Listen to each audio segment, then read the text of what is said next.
Welcome to Sleepy Stories, the place where stories aren't meant to be finished. I'm Arthur, and tonight I'll be reading you a relaxing, sleepy story written by Pumby. Tonight we journey to ancient Greece, where gods and mortals danced between realms of light and shadow. This is the tale of Persephone, a story of seasons and transformation, of love found in the most unexpected places. So settle into your pillow, let your breathing slow and deepen, and allow yourself to drift into this timeless myth. Long before the world knew the rhythm of seasons, when eternal spring painted the earth in endless bloom, there lived a maiden whose very presence could coax flowers from barren soil. Persephone moved through meadows like poetry given form, her footsteps leaving trails of wild flowers that swayed in breezes scented with jasmine and honeysuckle.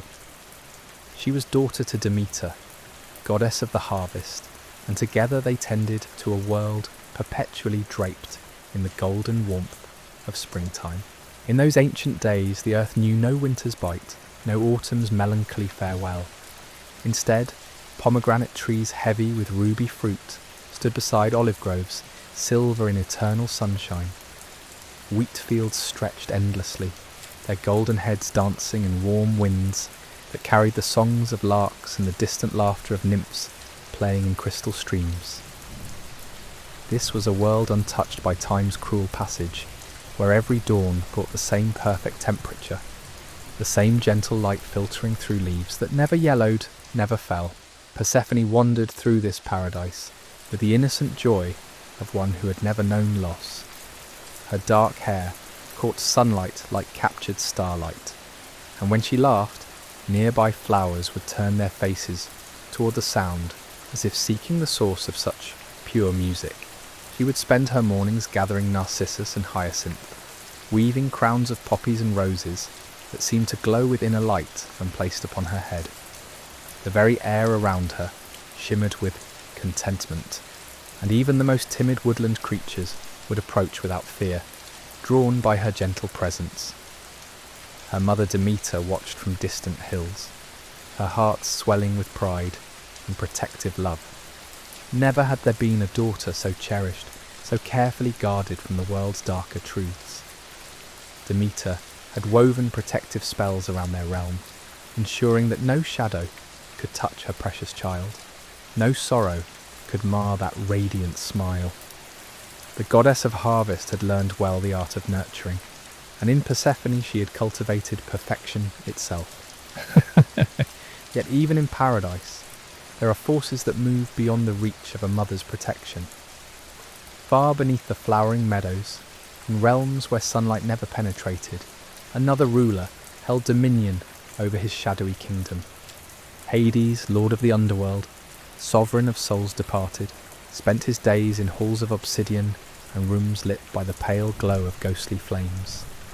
His was a realm of whispers and echoes, where time moved differently and the very air held the weight of eternity. For countless ages Hades had ruled alone, surrounded by the countless spirits who found their way to his domain. He was neither cruel nor kind, but simply inevitable, as natural as the sunset and as patient as stone. His throne room stretched vast and empty, its silence broken only by the distant sound of the river, Styx flowing through caverns carved from midnight itself. Here, in this place where mortal concerns held no meaning, the god of death conducted his eternal vigil with a loneliness so profound it had become part of his very essence. But on this particular day, as golden light filtered down through impossible depths, something stirred within the darkness. Perhaps it was the sound of distant laughter, clear as silver bells, that penetrated even his subterranean halls. Perhaps it was the scent of flowers, sweet and alive, that somehow found its way through layers of rock and earth to tease his senses with memories of a world above he had almost forgotten. Whatever the cause, Hades found himself drawn upward, pulled by a curiosity he had not felt in millennia. The god of the underworld rarely ventured to the surface, for his presence brought discomfort to the living world. Plants would wither at his approach, and mortals would feel a chill that spoke of endings and farewells. Yet on this day, compelled by forces he could not name, he allowed himself to rise through the layers of earth, like shadow-given substance, emerging at last into the brilliant realm his brother Zeus ruled from high Olympus. What he saw there stopped him utterly. There, in a meadow carpeted with flowers whose names he had forgotten, moved a figure so radiant, so alive, that his ancient heart seemed to remember how to beat.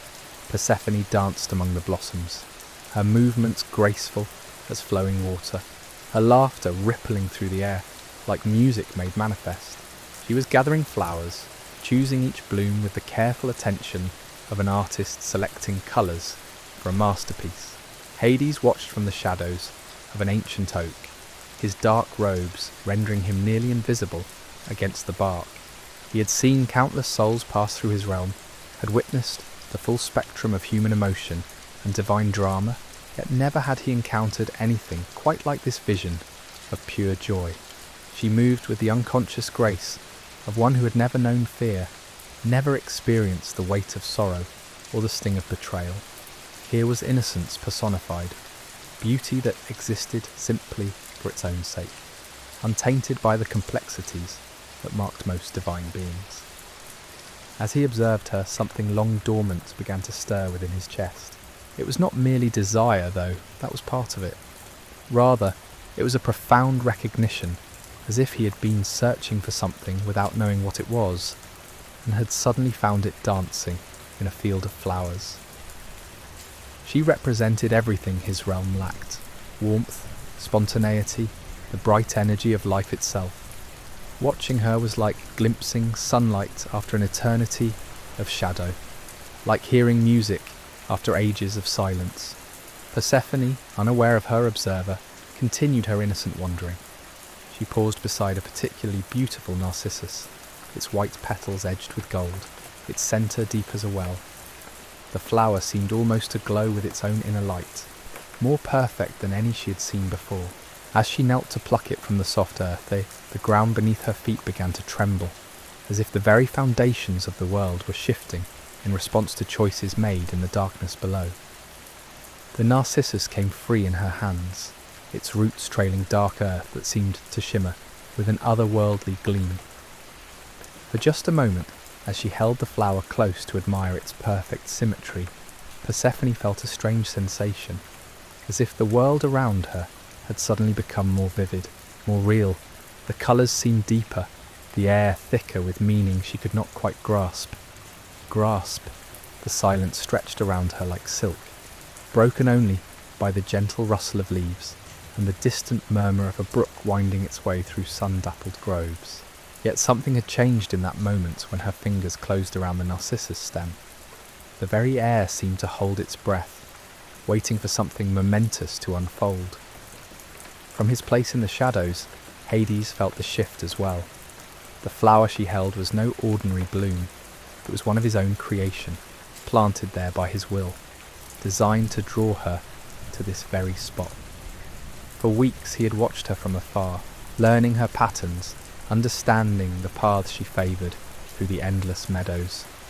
This narcissus, more beautiful than any earthly flower, had been his invitation, his carefully laid snare, woven not from malice, but from a longing so deep it had driven him to acts he had never before contemplated.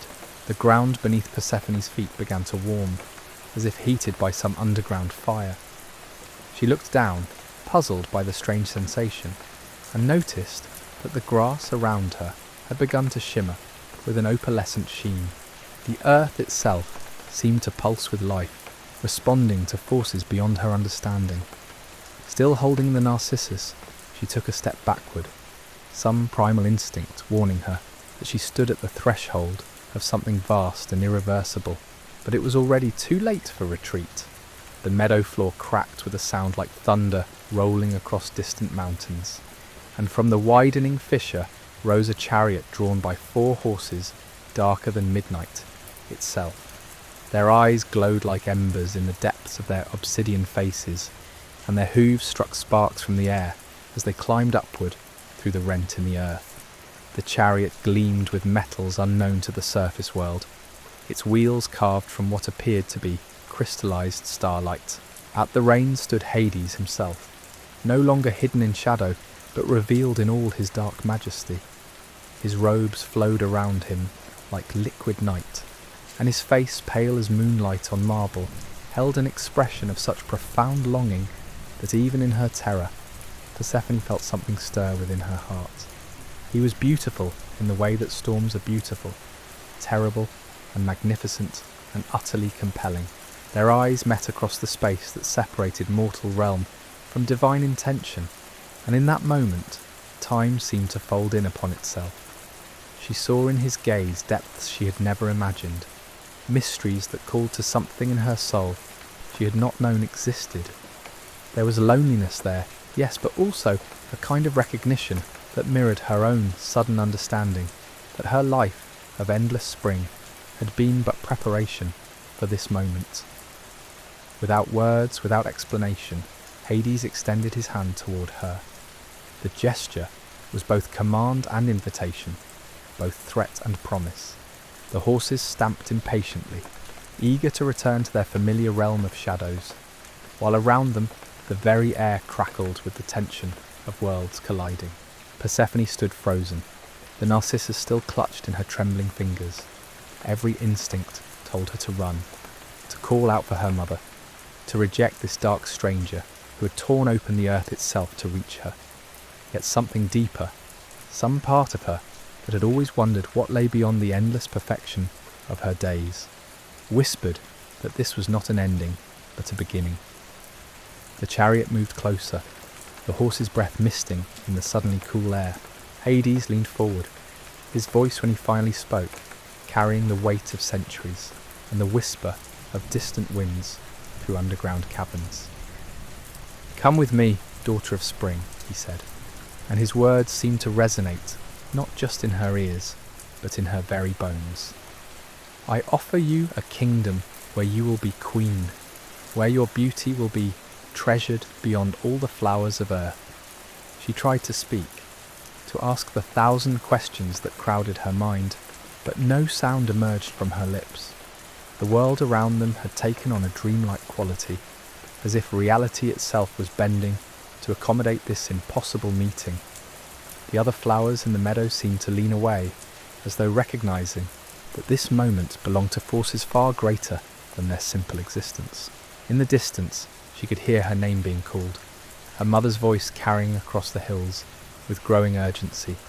Demeter had felt the disturbance in the natural order, had sensed that something precious was slipping beyond her protective reach, but the sound seemed to come from very far away, from another world entirely, and Persephone found herself taking a step toward the chariot, despite every rational thought screaming against it.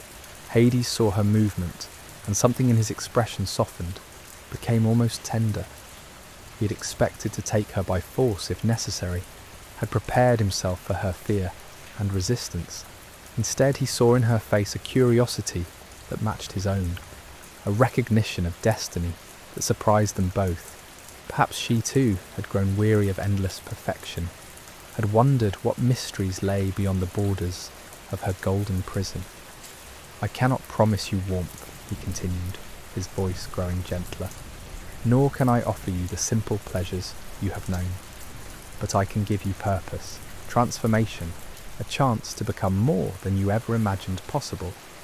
In my realm, you will discover aspects of yourself that eternal spring could never reveal."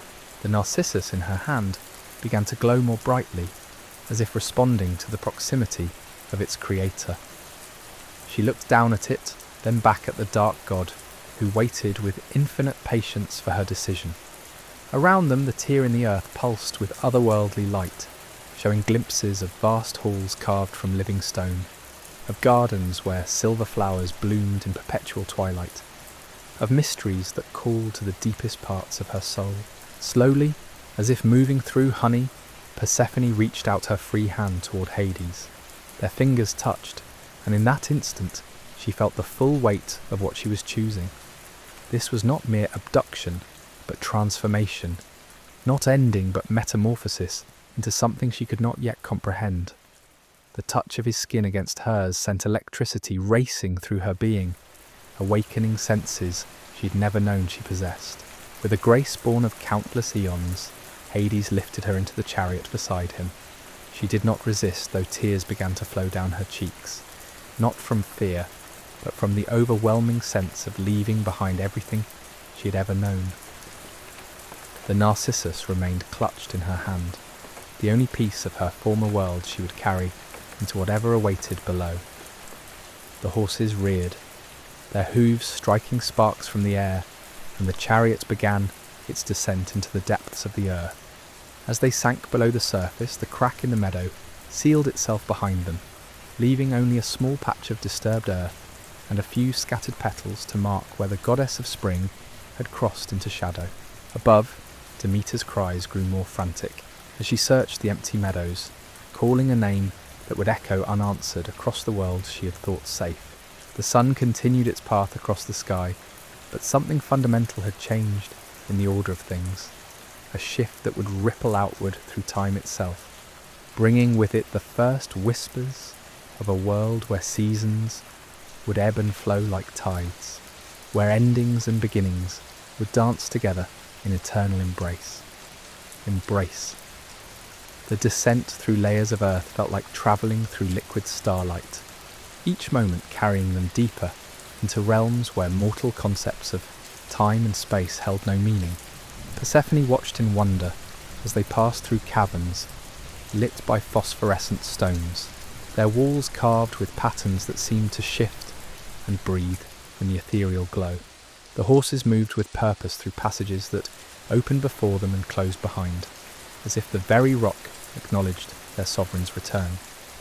Strange flowers bloomed in the darkness they passed, not the bright, cheerful blossoms of her mother's realm, but elegant specimens of silver and deep purple, their petals edged with what looked like captured moonbeams.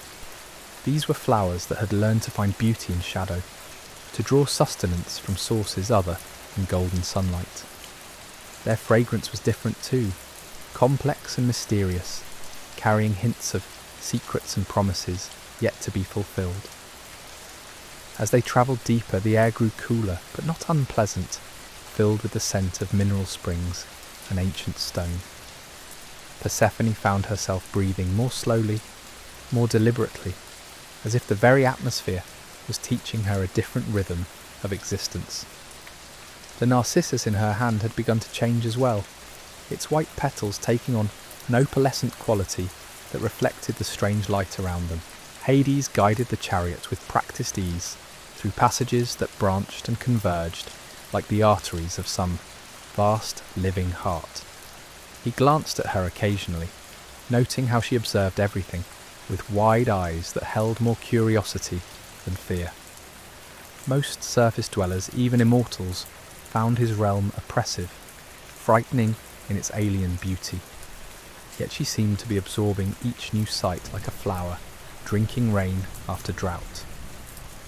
"Do you regret coming?" he asked finally, his voice carrying genuine concern beneath its measured tone. Persephone considered the question, turning it over in her mind like a jewel examined in changing light. Above them, she could feel the weight of earth and stone, the solid presence of a world that had closed behind her.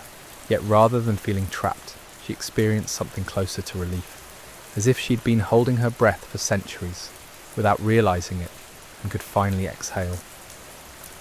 "I feel as though I have been asleep," she said at last, her voice soft but clear in the crystalline air. "As though I have been dreaming of being awake, and now I am waking from the dream." The horses slowed as they entered a vast chamber whose ceiling disappeared into velvety darkness above. Here, rivers of light flowed like liquid mercury across walls polished to mirror brightness, and the sound of distant water created a symphony that seemed to come from the stones themselves. Pillars carved from single pieces of midnight-coloured marble rose in perfect rows, their surfaces inscribed with symbols that seemed to move when viewed peripherally. This was the antechamber to Hades' palace, a space designed to ease the transition between the familiar world above and the mysteries that lay deeper still. Gardens of silver-leafed plants created pathways between pools that reflected not the viewer's image but something deeper, more essential. The water held memories, dreams, the echoes of every soul that had ever gazed into its depths. Persephone stepped down from the chariot with movements that had already begun to adapt to this new realm.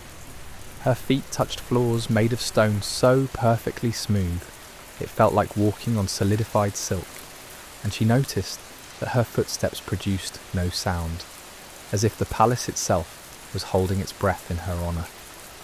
The silence was not empty, but full, pregnant with possibilities that seemed to hover just beyond perception.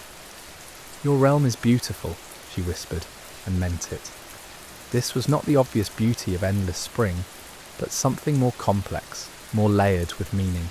It was the beauty of depth, of mysteries that revealed themselves slowly to those patient enough to look beyond surface appearances. Hades felt something tight in his chest begin to loosen at her words. For so long he had been alone with his strange paradise, unable to share its wonders with anyone who could truly appreciate them. The souls that came to his realm were too preoccupied with their own transitions to notice the artistry he had woven into every corridor, every chamber. But she saw it, understood it, recognized the love that had shaped every detail. They walked together through halls where walls seemed to breathe with their own inner light, past chambers filled with books written in languages that predated mortal speech, their pages holding the accumulated wisdom of ages. In one room, musical instruments played themselves, creating harmonies that seemed to emerge from the very air. In another, star charts mapped not the heavens above, but the infinite possibilities that existed in the space between thoughts. "I have had eternity to create," Hades explained, gesturing to tapestries that showed scenes from dreams never dreamed, to sculptures that captured emotions too complex for names. But creation, without someone to share it, becomes merely elaborate solitude. They paused before a window that looked out onto his private gardens, where trees of silver bark bore fruit that glowed like captured starlight. Streams of liquid crystal meandered between beds of flowers that bloomed in colours that had no names in any mortal tongue. Everything was still peaceful, waiting with the patience of stone for someone to breathe life into its perfection. "Will you be happy here?" he asked, and she heard beneath the question all the vulnerability of someone who had never dared to hope for companionship, much less love. Persephone moved closer to the window, pressing her palm against glass that felt warm to the touch, despite the cool air. In the garden below, she could see paths that wound between mysteries she longed to explore, alcoves where she might sit and think thoughts she had never been free to think in the endless brightness above. Here was space for contemplation, for growth of a different kind than she had ever known. "I think," she said slowly, "that happiness is too small a word for what I might find here." As if summoned by her words, figures began to appear in the garden below. These were not the departed souls that populated much of Hades' realm, but beings of a different nature entirely, spirits of place and time, creatures that existed in the spaces between certainty and possibility. They moved with graceful purpose, tending plants that grew according to laws of beauty rather than botany, creating art from the raw materials of dream and shadow. "They have been waiting for you," Hades said, his voice carrying a note of something that might have been wonder.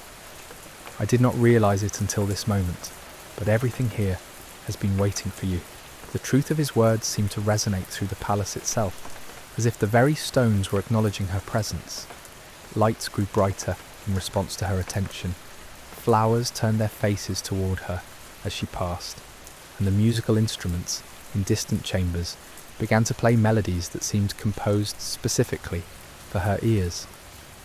In the depths of the palace they came at last to the throne room, a vast space carved from living rock and lit by flames that burned without fuel or heat. 2 thrones sat at its heart, one of polished obsidian that reflected the dark majesty of its owner, and beside it another that seemed to have been carved from crystallized moonlight, its surface rippling with patterns that shifted like aurora in polar skies. "This was made for you," Hades said quietly, "though I did not know it when I began the carving. My hands seemed to work of their own accord, shaping something I could not name but somehow knew was necessary." Persephone approached the throne with reverent steps, running her fingers along its smooth contours. The stone was warm beneath her touch, welcoming, as if it recognized her as surely as she recognized it. When she finally settled onto its surface, she felt something click into place, not just physically, but spiritually, as if she had found the missing piece of a puzzle she had not realized was incomplete. The narcissus in her hand had continued its transformation throughout their journey, and now its petals had become translucent, shot through with veins of silver that pulsed with their own gentle rhythm. It was no longer quite the flower she had plucked from the surface world, just as she was no longer quite the maiden who had knelt in that distant meadow. Both had been changed by their passage into shadow, refined and redefined by contact with mysteries that demanded growth. From her throne she could see the full scope of Hades' domain spread out before her, not empty halls filled with wandering souls, as she had imagined, but a complex civilization that functioned according to principles of justice and mercy, transformation and renewal. And here, endings were not conclusions but transitions, and every soul that passed through these halls was given opportunity for understanding, for growth, for the kind of peace that could only come through accepting the full complexity of existence. "You rule with wisdom," she observed, watching as he settled into his own throne with the natural authority of one who had earned his position through eons of careful stewardship. "I try to rule with understanding," he corrected gently. "Wisdom is what I hope to achieve, given time and the right guidance." The implication in his words was clear, and Persephone felt something warm unfold in her chest at the thought of sharing not just his realm, but his responsibilities. She had spent her entire existence being protected from complexity, sheltered from the difficult choices that gave meaning to power. Here was an opportunity to engage with existence at its deepest levels, to help guide the great transitions that gave shape to both mortal and immortal life. As they sat together in companionable silence, the palace around them seemed to settle into a new configuration, as if her presence had shifted some fundamental balance. The lights burned steadier, the musical instruments found harmonies they had never achieved before, and in the gardens below, new flowers began to bloom, hybrids that had never existed before, combining elements of surface brightness with underworld depth. Far above, in the world of eternal spring that had been her home, Persephone knew that Demeter continued her frantic search. She could feel her mother's anguish like an ache in her heart, and she grieved for the pain her choice would cause. Yet she could not bring herself to regret the decision that had brought her to this place of such profound possibility. "She will understand in time," Hades said softly, somehow reading her thoughts. "Mothers love deeply, but sometimes that love must learn to transform itself, to accept that children must grow beyond the boundaries that once protected them." The narcissus in her hand pulsed once more, and then began to crumble, its transformed petals falling like silver dust to scatter across the obsidian floor. But even as it dissolved, new growth began, tiny shoots emerging from the scattered remains, taking root in the spaces between the stones. These were flowers that belonged neither to the upper world nor the lower, but to the space between them, the threshold realm that she was even now beginning to understand she would inhabit. Change, she realized, was not something that happened to her, but something she embodied. She was transformation itself, the bridge between seasons, the living symbol of growth that required both light and shadow to achieve its full potential. In accepting Hades' invitation, she had not lost her connection to the growing world above, but had gained the ability to understand growth in all its forms, including the kind that required darkness to flourish. To flourish, the seasons themselves began to shift in response to her transformation. Though neither she nor Hades understood the full scope of what was unfolding, in the world above, Demeter's grief had begun to manifest in ways that touched every living thing. The eternal spring that had blessed the earth for countless ages started to falter, not from any conscious decision, but from the simple absence of the one who had been its living embodiment. Plants that had never known anything but perpetual bloom began to show the first signs of change. Leaves that had remained green since the beginning of time developed edges of gold and amber, as if touched by some invisible fire. The air itself grew cooler in places, carrying hints of something that mortals would one day learn to call autumn, though no such concept had ever existed before. Persephone felt these changes as ripples in her consciousness, distant echoes of transformation that seemed to pulse in rhythm with her own heartbeat. She had become a conduit between realms, and the earth above was learning to breathe differently in response to her presence below. It was neither punishment nor reward, simply the natural consequence of balance being restored to a system that had been held artificially static for too long. In the underworld palace, she discovered rooms she had not seen before, chambers that seemed to appear only when she was ready to find them. One held pools of water so clear they seemed like liquid air, their surfaces reflecting not images, but possibilities, showing glimpses of futures that might unfold depending on choices yet to be made.